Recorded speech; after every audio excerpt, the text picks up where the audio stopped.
But I know what he's competing against, as I just illustrated for you in my previous answer, talking about all the draft picks that you have and all the capital you have. That's what he's up against. So the Eagles are watching this closely, more closely than probably they ever have before, in terms of that's how short a leash a guy like Jalen Hurts is on right now.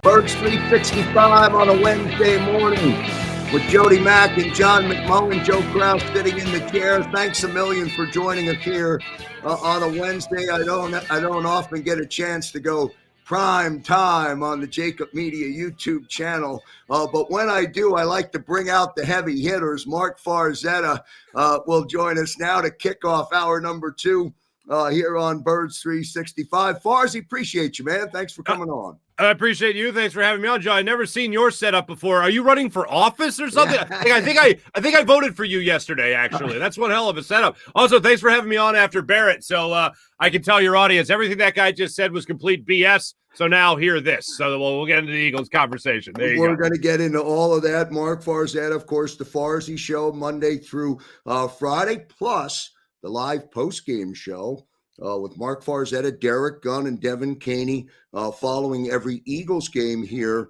on the JAKIB Media Network and on 6abc.com. Farzy, let's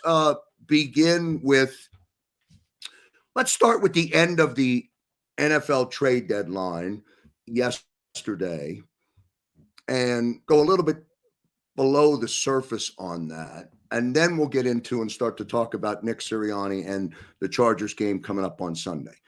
What is the method to the madness right now with this football team, meaning Howie Roseman, in terms of building around a coaching staff that may or may not be your coaching staff that's going to lead you into the next generation of football here in Philadelphia? Yeah, I mean, Nick Sirianni is, I can't call him an empty suit, but I guess he's an empty fleece or empty golf shirt. I don't know, empty hoodie. He's a guy that will allow the ownership, allow Howie Roseman to do exactly what they want to do without a lot of pushback. And I don't say that as a slight to Nick Sirianni, although I know it's extremely disrespectful to say that about anybody. I got to call it as I see it. He's a guy that allows Jeffrey Lurie and Howie Roseman to do whatever they want. And while they go through this transition that we all really know is a rebuild, why not, in their mind, have a coach in there who's not going to go out there and be the next Vince Lombardi? I mean, he's not even going to be the next Doug Peterson for this team. He is just a guy that's going to go out there and be able to run the ship as they see fit. He's an up-and-comer, so maybe they discover something. Maybe he develops into some really good head coach. I personally don't see it, but maybe they take a flyer on him right now. As long as he allows them to do whatever it is that they want to do in the front office, they're fine with it, because the mindset, as you said, isn't really even about winning games this football season. This mindset this year is about transitioning. It's all about retooling. It's about rebuilding. And really, their end goal is to be in the best possible position they could be in, not at the end of this regular season in early January, but when the draft comes around in April of 2022. They want to be in the best possible position there to rebuild for the future. So really this season, to me, it feels like 20 preseason games where the Eagles are auditioning Jalen Hurts, they're auditioning Nick Sirianni, they're auditioning Jonathan Gannon, and they're seeing what they get at the end of the year. But as long as they get those first three first-round draft picks, they'll be hunky-dory, which is why I was surprised at the trade deadline yesterday. They didn't at least move Andre Dillard for the chance to get even maybe a day 2 pick for the upcoming draft. So that was a little surprising. The bottom line, the number one thing in their mindset, the number one thing on their list is the draft in April. It's not even this regular season. You know, I've read this story before with Carson Wentz. He was going to be the franchise quarterback. And I'm a big Carson Wentz fan, by the way. I still have the Pro Bowl East blue Carson Wentz jersey that I refuse to give away. But Carson was going to be that franchise quarterback that was going to be with this team. It was going to be a 10-year, 12-year run, whatever it is, whatever you get out of a franchise quarterback these days. And, of course, that didn't pan out. And now we find ourselves or the team rather, evaluating what Jalen Hurts is or is not, only to get to a position of uncertainty again if we decide to use that draft capital to pick Pickett or somebody else coming out in the draft. Mm-hmm. Yeah, I mean, that's kind of the goal as well. I mean, the thing that really stinks if you're Jalen Hurts is that this isn't, I mean, hey, look, life's all about results. I know they say that they're not a results-oriented team, and I get that. However, if you're Jalen Hurts, you want to at least know that you have a pretty decent chance, even if you're not an MVP of the league, a pretty decent chance to be the starting quarterback of the Eagles next year. But here's what Jalen Hurts is competing against. It's not just who's on the schedule. It's not just making sure that his receivers catch balls and all that stuff for him. But really what he's competing against is 3 first-round picks and all the draft capital, 11 picks right now at the time, at this time for the upcoming April draft. So what they're trying to do right now is, or what Jalen Hurts has to look at, is those 3 first-round picks and either bringing in a quarterback in that draft or using that capital, or God forbid I say assets, to bring in Aaron Rodgers in the offseason, bring in Russell Wilson in the offseason, bring in any other quarterback, maybe even Deshaun Watson if nothing gets worked out with Miami. Maybe he holds it against Miami for not ultimately deciding to trade for him at the deadline by 4 p.m. yesterday. But that's basically they have a blank check to do whatever they want. And that is what Jalen Hurts is competing against. It's not just trying to prove that you could be an NFL quarterback. It's proving that you could be an NFL quarterback, like you said, for the next 10 to 15 years as a franchise guy for the Eagles. You know, John McMullen said earlier today in our opening half hour here of Birds 365, and you can check the tape. John McMullen said, if Aaron Rodgers were starting for the Philadelphia Eagles right now, this team is 7-1 and they're a Super Bowl contender. Yeah, and I think that gets proven considering they were down, 3 wide receivers going up against the undefeated Cardinals on the road, and they were still able to win that game. So, yeah, he kind of proved that theory, and I think John's right on point with that.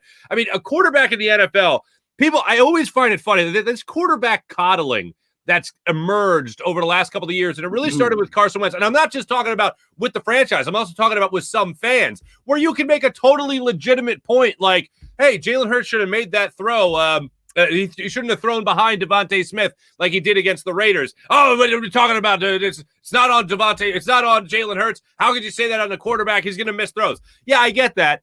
But I know what he's competing against, as I just illustrated for you in my previous answer, talking about all the draft picks that you have and all the capital you have. That's what he's up against. So the Eagles are watching this closely, more closely than probably they ever have before in terms of that's how short a leash a guy like Jalen Hurts is on right now. So when I watch him play or I watch this team just go at it, you got to look at a quarterback that can come in here and mask a lot of the problems. Be that deodorant that you need him to be. Carson Wentz was exactly that in the last 5 games of the 2019 season. That's what pushed them into the playoffs. Sure, they didn't have a tough schedule, but he's still the guy that put them over the top by the way he played in those final 5 games. The following season, he was not that deodorant. He was part of the problem. And if you're a quarterback, no matter how much everybody around you is struggling, you have to be the guy that's a consistent competitor. Your offensive line is struggling. So what? You just signed, a $160 million deal? Go out there and get the job done. Find shorter routes. Find shorter passes. Make sure you're working with your coach, not against him, to make sure you're scheming against these defenses better. Be that deodorant. Be the cure-all.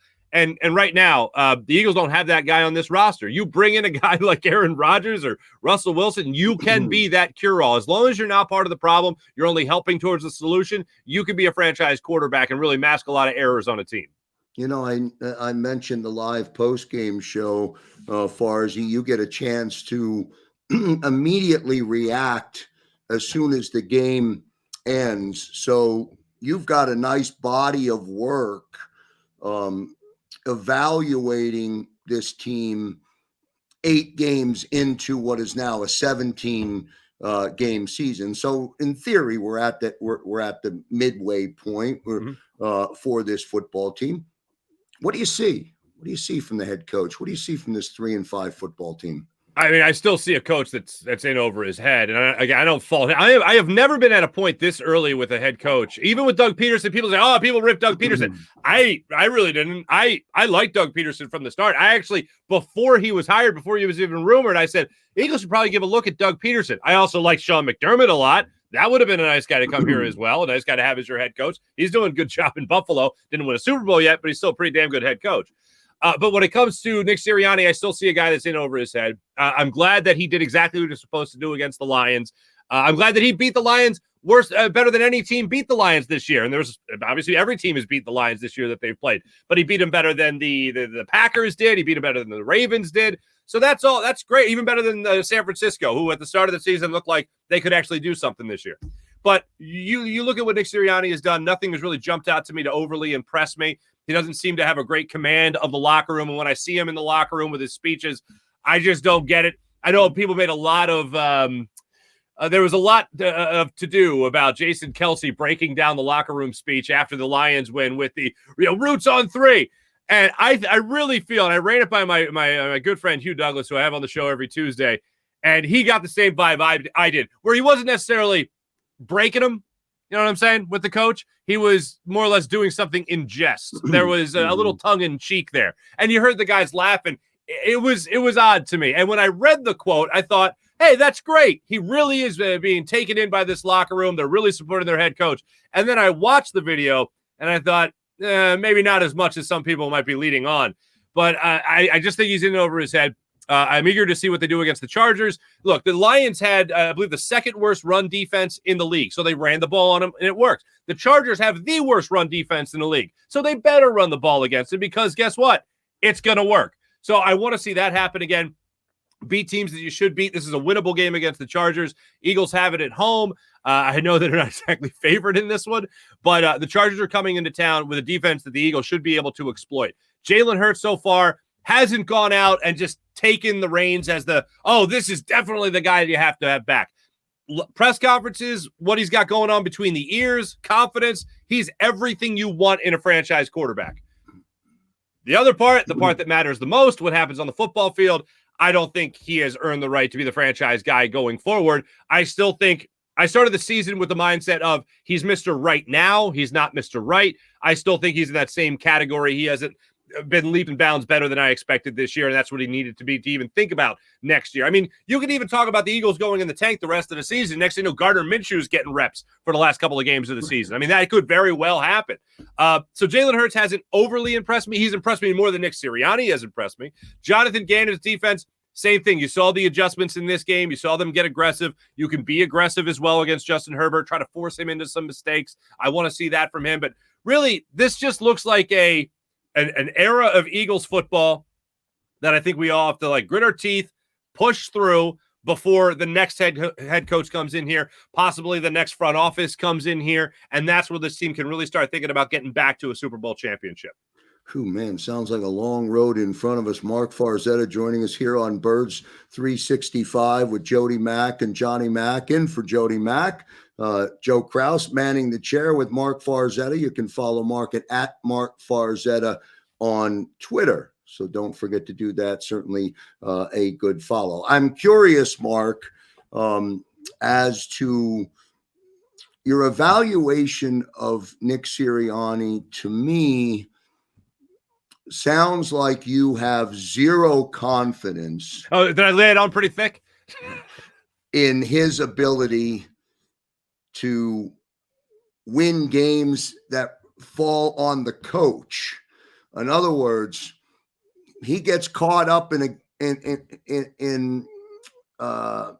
Herbert slinging the football around the link on Sunday, and all of a sudden, head coach Nick Sirianni is bailing on his game plan too quickly.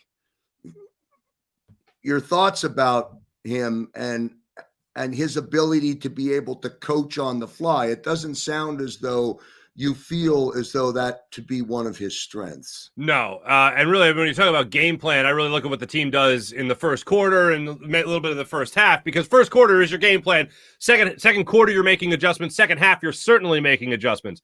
And anytime you see in any game you get that caught up in what another offense can do, Instead of just taking what you do well and throwing it in their face and saying, hey, deal with this, you try to match energy with that team. Oh, they just scored a touchdown passing, so I got to come right back and score a touchdown passing. And that's what we saw probably most notably in the Cowboys game earlier in this season in prime time. So I think the Eagles have to have that same type of mindset or the similar mindset to other teams where they say, no, we're still going to do what we do best, and then we're going to throw that back in your face. Stick with what you game planned with because, look, you ultimately made a decision based on a lot of work. All right, don't just throw that out the window because, oh, no, we're down 7 points. We're down 14 points. We really got to catch up if it's the first or second quarter. Second half of the game, yeah, that's when you got to start to play hurry up. That's when you got to start to play like your hair's on fire. You got to go out there and actually make some big plays. But if you stay within yourself and stay with what you actually game planned, then you could actually have some success. It's when you see some things that go in there that a perfect example, I think, is the deep ball to Devontae Smith or Jalen Reagor or even Quez Watkins. You know that has worked for you, yet you rarely see it. You really haven't even seen one since you had a big play to Quez Watkins and he got a lot of yards after catch, but you really haven't seen a deep ball thrown like 50 yards down the field to a Devontae Smith, Quez Watkins, or even even Jalen Reagor where they were running down the sideline. You haven't seen that since Devontae Smith was out of bounds and came back in and caught a touchdown. The week prior, Jalen Reagor did the same thing. Where's the opportunity for those guys to try to show that they can correct that mistake with a downfield play like that? If you can use that, you're able to suck the defense in by running the ball and running a play action, then take it down the field. Where's that opportunity? It's presenting itself in these games. You watch the All-22, you see it a couple of times. Exploit it. I'd love to see that. If you do get in any type of shootout by the third quarter with the Chargers, dial that up again. Give these guys an opportunity to show that they can learn from their mistake and actually flourish with it. Of course, the fear from the fan base going into the game on Sunday, Mark, is that defensive coordinator Jonathan Gannon will revert back to the pre-Lions game defense where he's going to sit everybody back. He's going to play soft. He's going to play cover two. And Herbert's going to pick them apart because he can sling the ball a little bit better than Jared Goff for sure. Definitely. I'll say this. Jonathan Gannon has this reputation for never blitzing, and that's a bit of a hot take that people have just started to run with there. That's not the truth. That's not true. I've seen him run a safety blitz before. I've seen him run a linebacker blitz before. It's very few and far between, but he does it. This was definitely the game against the Lions where I believe you saw 2 safety blitzes, 3 linebacker blitzes, and at least 2 of the linebacker blitzes really worked. I mean, one of them worked to the point of a safety. The other worked to the point of a hurry up. Alex Singleton, who's not the biggest guy in the world, right? But he leads the team in tackles. He was charged on the line of scrimmage. He at least took up a body to free up somebody else for, I believe it was Derek Barnett, to get around on the other side to get a sack on that play.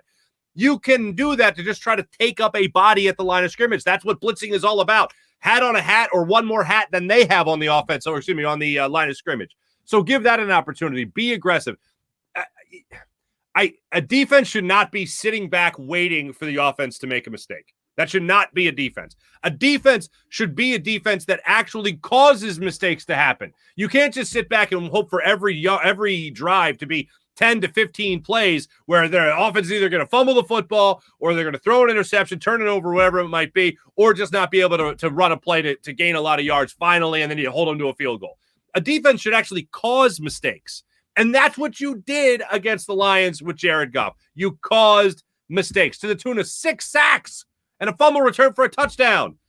That's what I want to see. You're not going to have as much success doing it against other teams because obviously the Lions are terrible. But you can have some success doing it against the Chargers. You can have some success doing it against every team in the NFL by trying to force them into mistakes. That doesn't mean be overly aggressive. That just means put your defense in a position to actually make a play as opposed to just allowing a play to come to you. Force it to happen.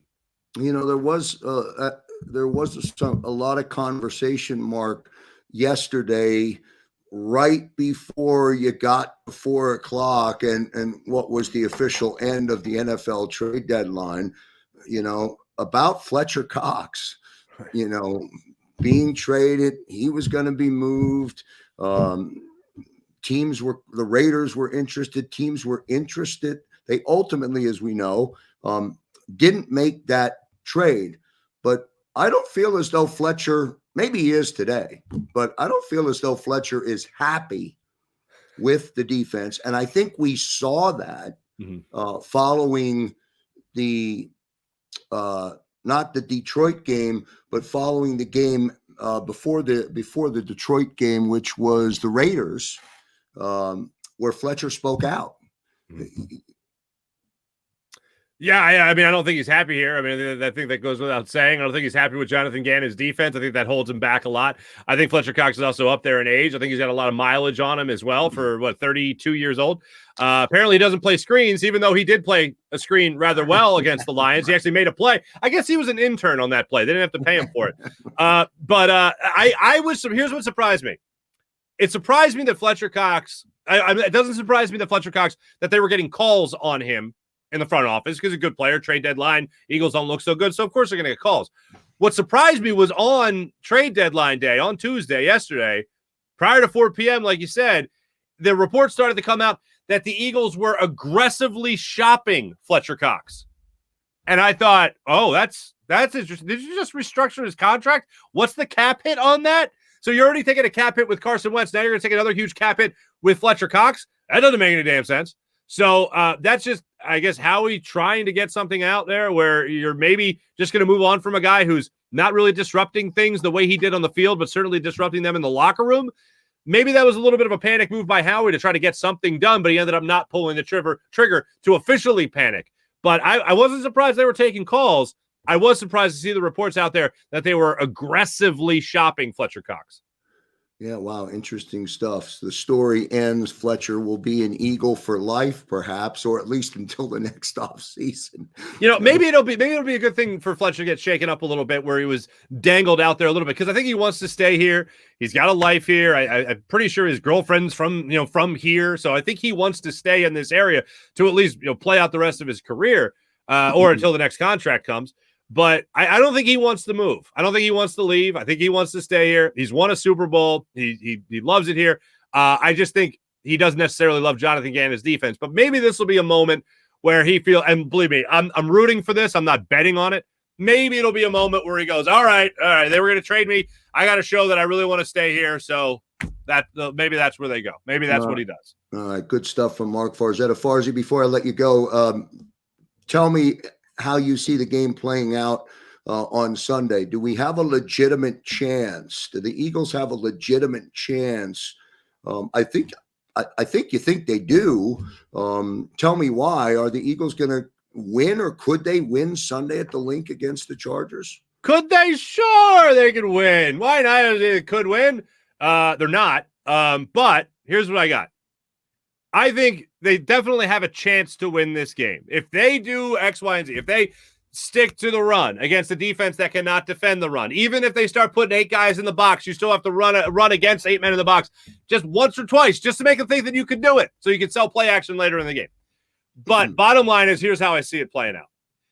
The Eagles need to not get caught up if the LA Chargers score early and quickly. If the Chargers go up 14-0 in the first quarter, you can't just ignore the run. You have to stick within your own game plan. You have to try to force them into turnovers on defense. You have a whole rest of the game to figure it out. I think the Chargers are going to come out. I think they're going to get a couple of quick touchdowns. I think they will score 2 first-quarter touchdowns, and the Eagles will be playing from behind. That'll make them hit the panic button and just go pass. That, to me, is how you lose this game. You win this game by trying to keep Justin Herbert off the field, by running the football, eating up game clock, getting first downs, short throws close to the line of scrimmage. Devontae Smith has to catch the ball. Jalen Hurts has to be accurate with the ball. Keep them sucked in close to the line of scrimmage. Then you're able to throw a play action and get the big play downfield. That's what I'd like to see from Nick Sirianni. But I see the Chargers coming out of the gates hot, getting touchdowns early, and then the Eagles playing catch up the rest of the way. If the Eagles get the ball first, run the football. Run it down their throat as much as humanly possible. I would copy and paste the game plan against the Lions and apply it here, because both, as I said earlier, are terrible teams against the runs. Lions third, Chargers the worst in the NFL. So that's what I would do if I'm Nick Sirianni. But I don't see this defense playing back-to-back solid games. And that's where I think the Chargers are going to have their success, when their offense is on the field and this defense is on the field. That's where I see the Chargers really having their success. Yeah, John McMullen went so far last night on Football 24/7 to say, if the Eagles win the toss, do not defer, take the football. And then, to your point, Stick with the game plan. McMullen calls it, John McMullen calls it the guts of the game.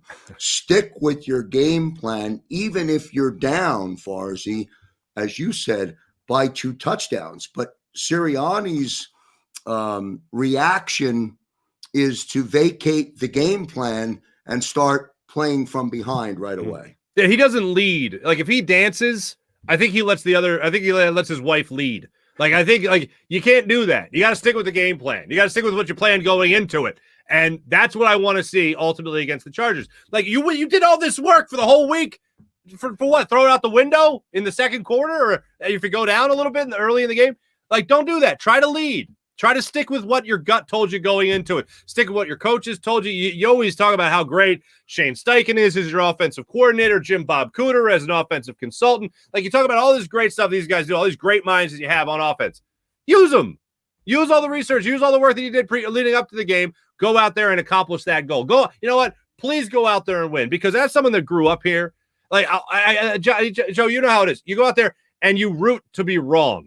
And that's what I'm going to be doing on Sunday against the Chargers, rooting to be awfully wrong that the Eagles can actually pull out this victory against Los Angeles. All right, great stuff from Marc Farzetta here on Birds 365 with Jody Mack and Johnny Mack.